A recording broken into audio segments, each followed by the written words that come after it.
สบายดีทุกคนสบายดีวันนี้เรามีโอกาสได้มาแวะสายน้ำแห่งหนึ่งพี่น้องเอ้ยนั่นก็คือสายน้ำเซกอกที่อยู่เรียบ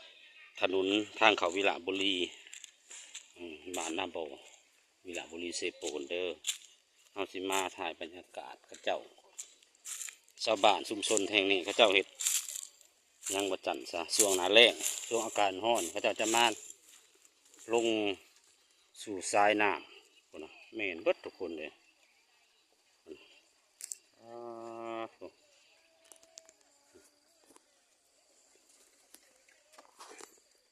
ใครสบายดีโอ้ยเห็นเดี๋ยวเขาสิพาทุกคนไปดูบรรยากาศเขาเจ้าล่อนทองเห็นได้สิขามไปหาเขาเจ้าได้ปะน้ำเลิกมีแต่สิซูมมาให้เบิ่งกับทุกคนเลยมันขามไปบ่ได้น้ำเลิกนอกจากว่าที่แก่ส่งขาสั่นลุยเป็นนกกระเจ้าเดี๋ยวไปเบิ่งน้ำกันทุกคน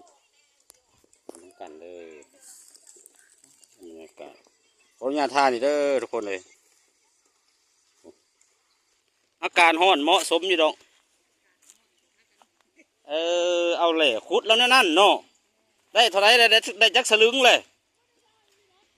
แมนบ่ขนาดได้นะหันน่ะเอาแล้ววิถีชีวิตชาวบ้านพี่น้องเป็นตาสะออนเพิ่นอยู่ได้นี่โอ้วันนี้ผักเวียกสิมาว่างน้ำนี่ได้อยู่บ่มาว่างเป็นหมู่นี่ลูกมาว่านนั่นแน่กล้วยไผ่นี่น้ำก็น้ำเย็นๆอยากไปมองพุ่นแล้วมันขามไปบ่ได้มองหลายๆมองผู้สาวหลายๆผมผู้สาวไผ่ผัวมันเมียไผ่เมียมันนั่นมาเนาะผู้สาวโสดก็มีอยู่บ่แม่ว่าคันมีผู้สาวโสดไม่ห้างไม่หมายก็สิล้มเมาได้เดียวนี่ทั้งเถื่อพอได้มีโอกาสมาห่อนคำนำใครดอกมันห่อนเนาะเหมาะสมอยู่บ่ได้เจอมังหอยน้ำบ่นี่คือวิถีชีวิตพี่น้องชุมชนชาวบ้านแถวนี้ใกล้ๆนี่แหละเพิ่นก็ช่วงหน้าแล้งช่วงอากาศร้อนนี่เพิ่นก็มาล่อนทองเมืองก็สิล่อนเมืองแถวนี้แต่ว่าสิได้ปะจังนี่มันก็สิอยู่น้ำขี้ดินนั่นนี่แหละเนาะโอ้แล้วก็บ้างบันเสียงเวียงกันบ้างใช่ละบ้างเจ้าหน้าไปใช้แหละเอาเลยได้เลยในกระป๋องหันเนาะได้เท่าไรแหละกาบ่ะที่ร่วมไว้แต่ละมือนะได้เพราะสลึงอยู่บ่2 มื้อได้จักสลึงแหละบ่หักได้อยู่เนาะได้มือละหน่อยโฮมไปเรื่อยเนาะห่วยเอาแต่นี้ไปหาหอดปีใหม่เล่ากับเจ้าว่าสิได้เป็น2 สลึงไปจัก2 สลึงรวมไว้ได้ก็ได้เป็นบาททองให้เป็นราคาคือเสมอบรรยากาศไปตามมวลสื่นมันข้าเจ้าได้ทุกคนเลยอันน่ะข้าเจ้าใส่ยังอิ่วเอาทางผลนะข้าเจ้าใส่ระบบอย่างวะคุดเอาละกันมีตะแกรงมียังทางไหนมันอยากไปไกลๆทางไหนเนาะเห็นยังไงวะเดี๋ยวย่างไปพุ่นก็เด้อขอบใจร้านทำแม่เลยบรรยากาศน้องหนุ่มๆสาวๆกู้ภัยเมียลาวเขาเจ้าก็ลงมาหาหอนคำเขาเจ้ามีอุปกรณ์ก็คือพั่วแล้วก็มีอุปกรณ์อีกนึงก็คือบ้างขอท่าอะไรนี่เด้อซูบมาแต่บัดนี้วิธีชีวิต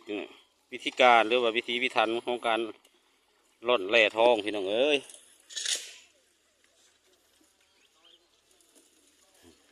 แต่ม่วนเนาะว่ากล้องคอยบ่ถึงทำคอยซูบมาบ่ได้อยากไปถ่ายใกล้ๆอยู่บ่คือเบาแม็กได้เบาแม็กเราลุยไปได้น่ะเป็นตาขักอะไรแต่คนเนี่ยไปนี่เป็นเลิกนี่เป็นร่องเลิกนั่นเนี่ยอะไรวะคนที่ย่างไปหาข้าเจ้าได้ผู้บ่าวผู้สาวด้วยฮะลุยมันอยู่แล้ววะได้จักบาทเลยมันอยู่เนาะโอ้2 หูน 3 หูนกับ2 สลึงก็ได้ครึ่งบาทเลยโอ้อยากลงไปร่อนน้ำเด้เนาะ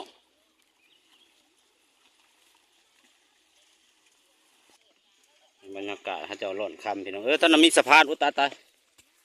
ถ้ามีสะพานต้องไปทั้งพุ่น10 ต้นน่ะก็จะได้ไข่อยู่พี่น้องมาเบิ่งน้ำกันเด้อทุกคนเลยไก่ไทยลาวพี่น้อง2 ฝั่งโขง อันนี้คือพิธีชีวิตของการล่อนทองของพี่น้องสร้างเมืองวีระเมืองเซโปนเนาะโอ้ตายตายตายตาย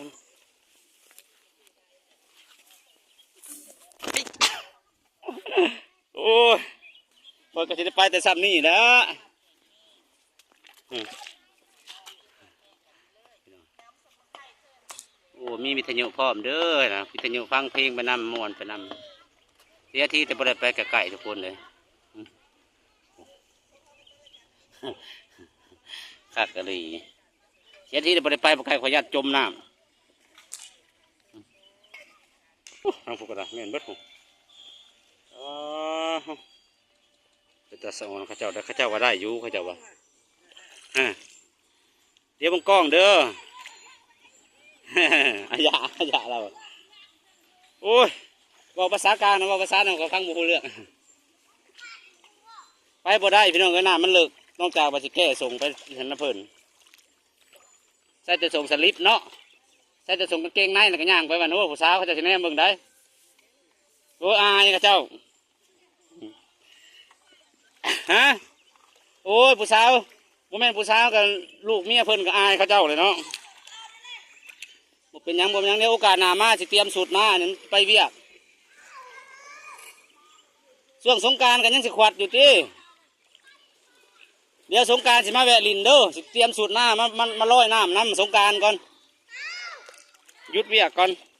ขอบอกขอบใจหลายๆเพราะได้แต่ซูมภาพมานี่แหละบรรยากาศเพิ่นร้อนค่ำเด้อทุกคนเด้อเฮาก็สิเก็บภาพบรรยากาศซ้ำนี่ก่อนเนาะถ้าว่าได้ลงในลินน้ำเพิ่นก็สิขากอยู่ดอกนี่จักซุ่มมา1 2 3 4 5 6แม่นเบิดทุกคนเลยลงมาทางใต้ก็ได้เขาจะมาเห็ดแบบเป็นขบวนผดพื้นรีได้เขาจะเป็นเห็ดเป็นหางนั่นจกเอาขี้ดินแล้วก็เทลงไปนะฮะนี่แหละวิธีชีวิตหาแบบบ้านๆพี่น้องขั้นว่าใส่เครื่องจักรทันสมัยเพิ่นกระบอยเห็ดเนาะก็เห็ดด้วยงานด้วยอุปกรณ์แบบที่ว่าประดิษฐ์ขึ้นมาเองเนาะโดยเฉพาะเป็นพั่วขาดบ่ได้แล้วก็บ้างที่มันเป็นอันเห็ดด้วยอลูมิเนียมเขาจะเวียงให้เล่ทองมันตกตะกอนอยู่ในมุมแหลมของบ้างฮันก็สิประมาณนี้ทุกคน